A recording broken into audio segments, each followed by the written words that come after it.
Capítulo 7 do livro Ame como se nunca tivesse sido ferido. Lutadores, incendiários e pacificadores. Rapazes, comportem-se! A voz de papai atravessou o ar em direção ao local onde meus dois irmãos e eu estávamos fazendo um tumulto.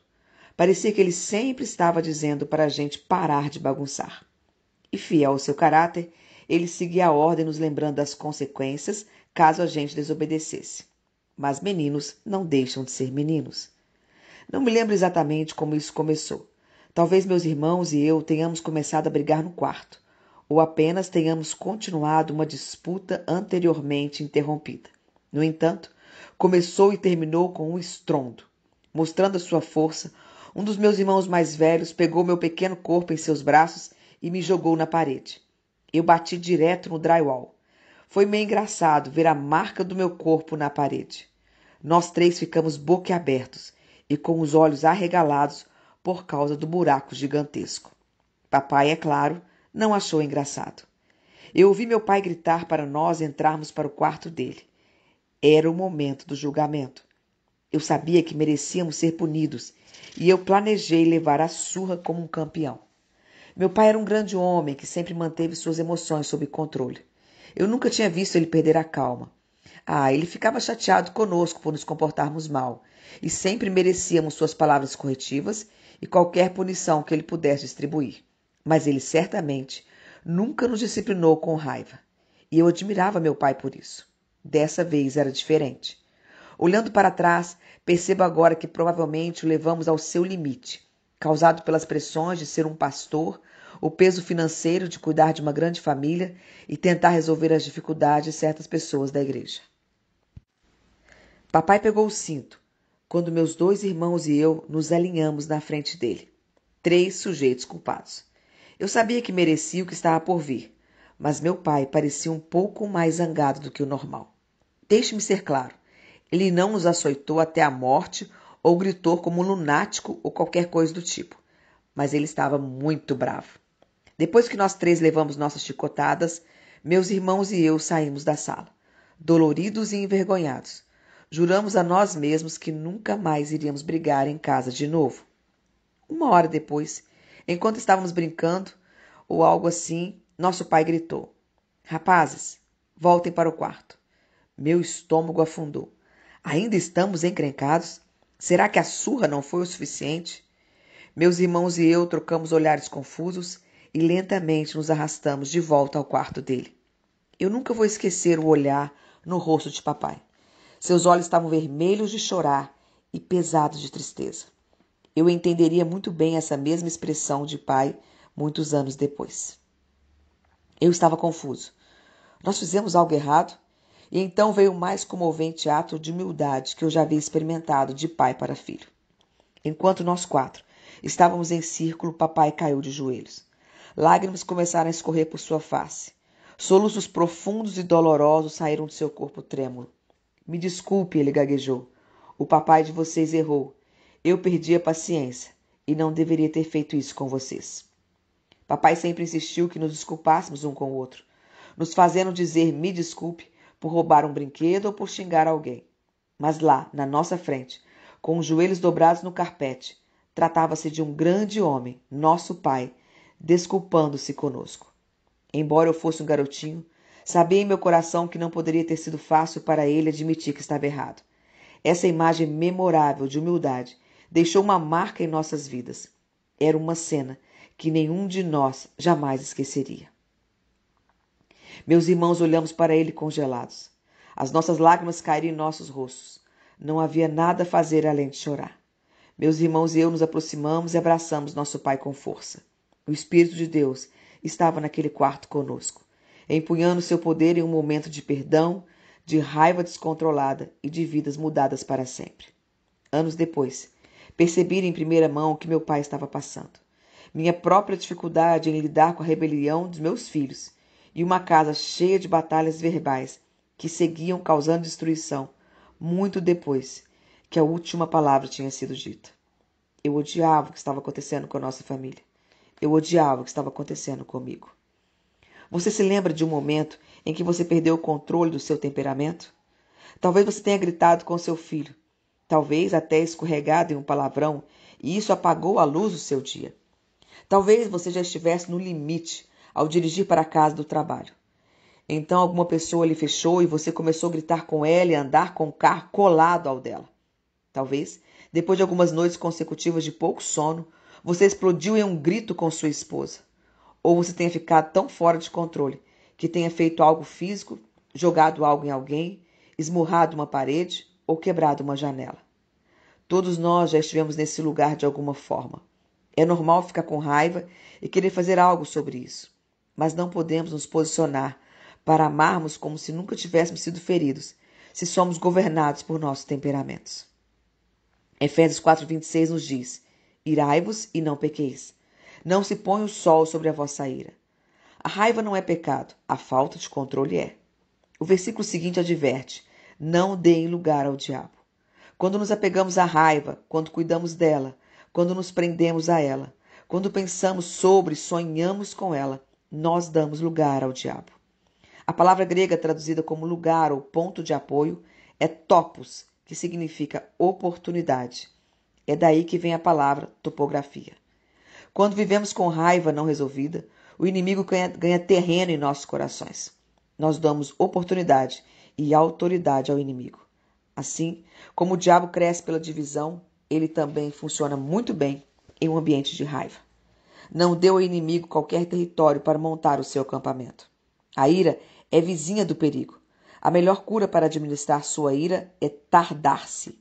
Melhor é o que tarda em irar-se do que o poderoso. Provérbios 16:32. Um dos piores frutos da ira é a vingança. A vingança é um péssimo companheiro de viagem. É como morder um cachorro porque o cachorro mordeu você. Quando você busca vingança, você está cedendo ao desejo de infligir danos e punições às pessoas que lhe ofenderam. Você deseja o mal a elas. Você os amaldiçoa.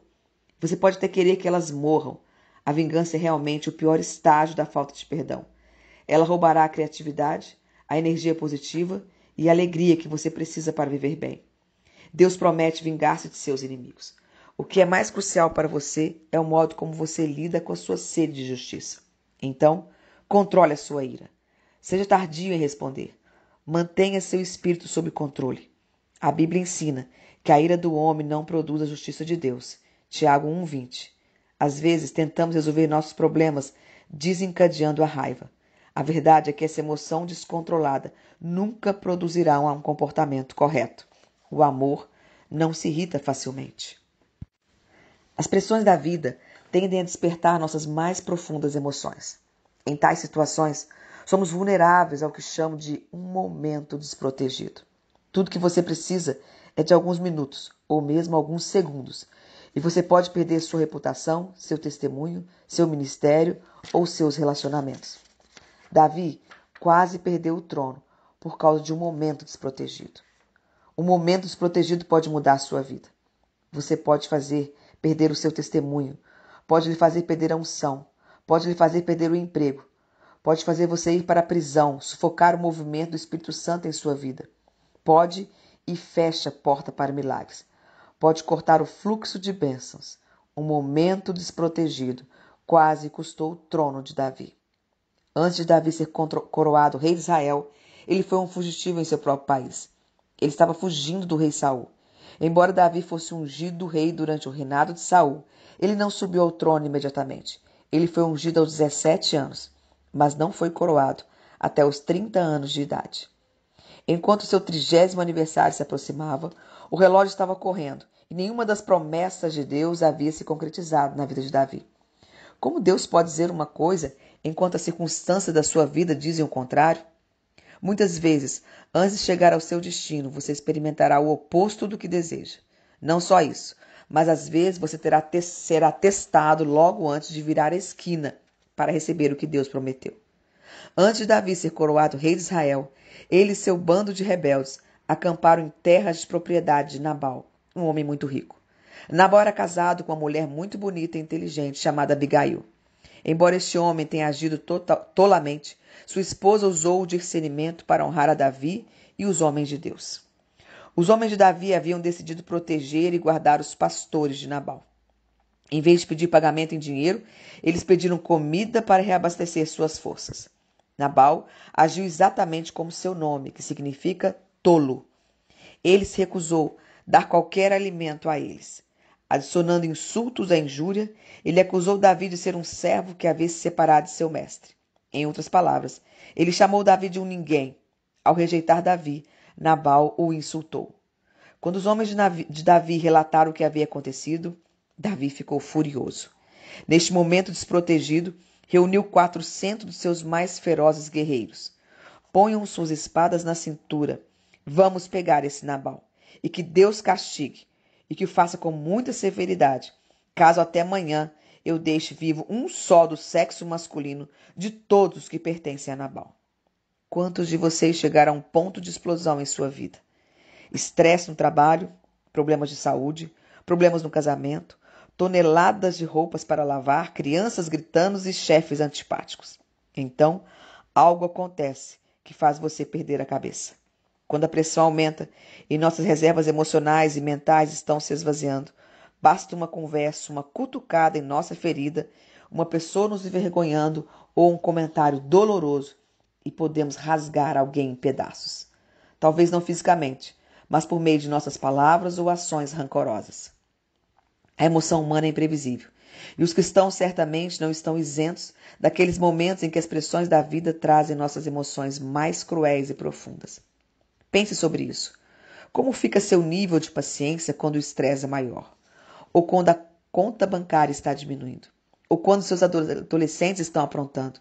Ou quando o chefe exige mais tempo por menos salário? Ou quando você está cuidando de um pai idoso com Alzheimer e você já se sente esgotado cuidando de seus próprios filhos? Não é tão fácil esmagar emoções de fogo nessas situações. Quando Abigail ouviu que Davi estava vindo para destruir sua família, ela não desmoronou diante da crise iminente. Em vez disso, ela preparou um piquenique.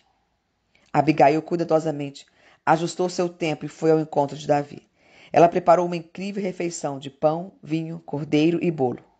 Ela chegou e ofereceu a ele e a seus homens o que ela havia preparado. Ela alimentou Davi, acalmou-o e fez com que ele se relaxasse.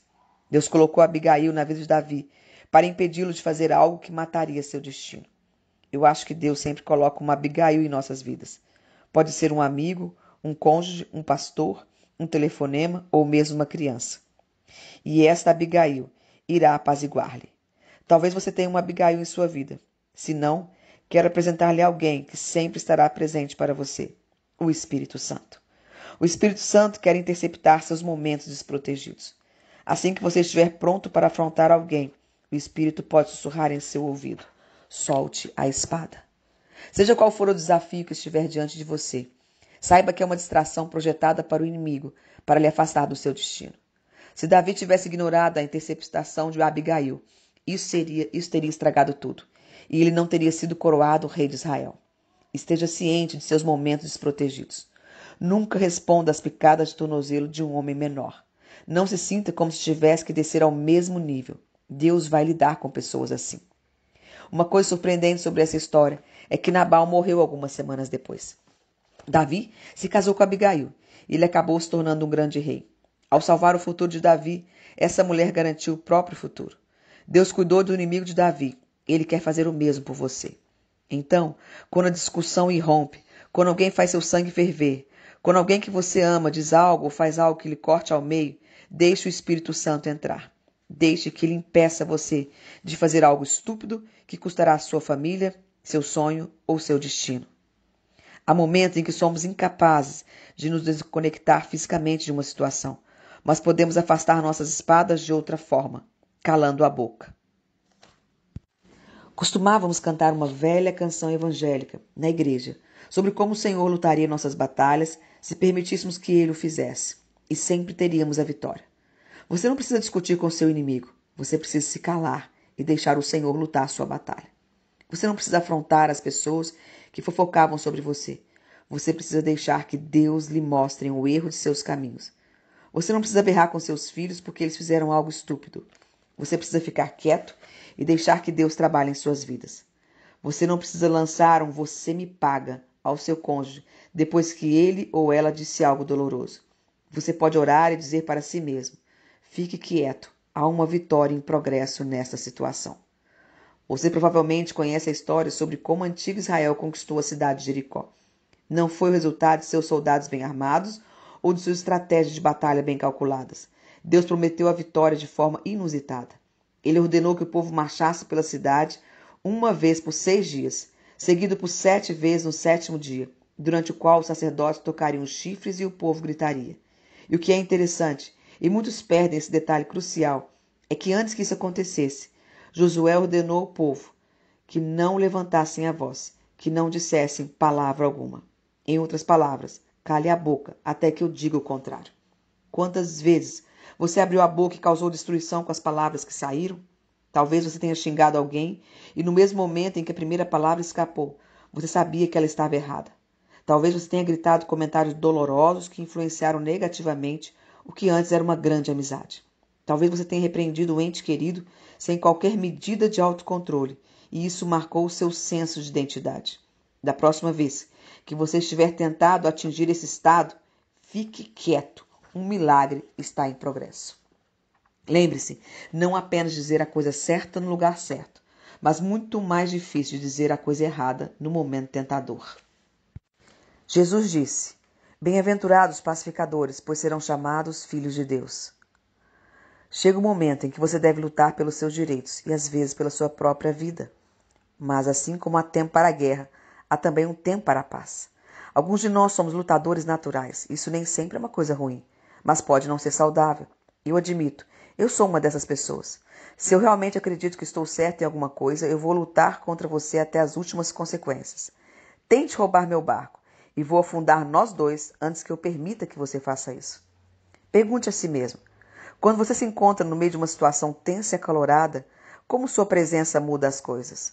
Você adiciona querosene às chamas flamejantes ou você apaga o fogo? Tenho certeza que você conhece alguém que tem talento para agitar as coisas. Se ele enfiar a cabeça em uma conversa que você está tendo com um amigo, ele vai rapidamente perder a compostura, aumentar o volume ao máximo e elevar a conversa a um nível tenso de loucura. Parece que em todo lugar que ele vai, o problema aparece. Uma pessoa que fabrica a paz irá neutralizar situações. Ela não vai atiçar as chamas, ela irá apagar o fogo. Tenha em mente que a paz não é a ausência de problemas. Paz não significa que todos gostarão de você ou que você nunca experimentará resistência. A paz está em pé no meio de uma tempestade quando o raio cai a alguns centímetros de distância. O trovão bate em sua orelha. Seus olhos estão embaçados pela chuva forte. Você mal consegue ficar em pé, mas escolhe permanecer calmo e não entrar em pânico. Você escolhe confiar em Deus. Você escolhe ficar em paz no meio de uma tempestade. Não deixe a contenda afetar-lhe. Seja uma fabricante de paz. A paz interna afeta a atmosfera externa. Então, fique tranquilo quando alguém tentar atiçar brigas. Mantenha a sua paz. Estou totalmente em paz com o fato de que todos não estão em paz comigo. Não é que eu esteja bravo com as pessoas ou que as ofendi intencionalmente. É que nem todo mundo gosta ou concorda comigo. E eu estou bem com isso. Eu me esforço para estar em paz com todos. Mas o sentimento nem sempre é recíproco. Nem todo mundo vai querer estar em paz com você. Romanos 12:18 fala: façam todo o possível para viver em paz com todos. Ou seja, no que depender de vós, tende paz com todos. Às vezes, simplesmente não é possível. Há momentos em que nossas iniciativas de fabricantes de paz nem sempre são bem-sucedidas. Você pode se desculpar com a prima que guardou o rancor de você por anos, mas ela pode se recusar a deixar isso para lá. Você pode falar palavras pacíficas com o seu cônjuge, mas seu cônjuge pode se recusar a retribuir o favor e continuar a guerrear com palavras tempestuosas. Você pode tentar ficar em paz com seu colega de trabalho, mas ele pode se recusar a lhe dar trégua e, em vez disso, preferir continuar fofocando sobre você. Fique em paz com o fato de que nem todo mundo vai querer estar em paz com você. Quando Jesus enviou seus discípulos para pregar e curar as pessoas, ele deu uma instrução interessante. Quando entrarem numa casa, digam primeiro, paz a esta casa. Se houver ali um homem de paz, a paz de vocês repousará sobre eles. Se não, ela voltará para vocês. Lucas 10, 5-6. Jesus estava dizendo à sua tripulação que aqueles que recebessem a paz que eles ofereciam, experimentariam a paz em seus lares. Se eles se recusassem, a paz oferecida viria em dobro para os seus discípulos. Ser um fabricante de paz é um ótimo negócio. Se você deseja paz, vai ter que persegui-la. Procure pela paz. Seja intencional a esse respeito. Aqui estão alguns passos práticos para ajudá-la ao longo do caminho. Primeiro, dome a sua língua. A resposta calma desvia a fúria, mas a palavra ríspida desperta a ira. Provérbios 15:1. Se você não tem nada de bom para dizer, não diga nada. Segundo, não entre na luta. Quando uma disputa familiar ou um desentendimento no trabalho irrompe, não escolha lados. Não some aos conflitos. Em vez disso, ore sobre a situação e proclame a vitória sobre ela. Terceiro, esteja atento com quem você anda. Quando a maioria de seus amigos são insatisfeitos, negativos ou críticos, há uma grande probabilidade de que você acabe como eles. Quarto, pare. Isaías 26:3 nos diz: Tu conservarás em paz aquele cuja mente está firme em ti, porque ele confia em ti. Em outras palavras, leve a situação a Deus e pare. Permita que a paz de Cristo governe seu coração. Você foi criado para ser um fabricante de paz. Aleluia! Que você seja essa fabricante de paz. E o que depender de você, encontre paz em todos os lugares por onde for. Deus a abençoe. Um beijo grande no seu coração. Dani Cruz. Tchau, tchau.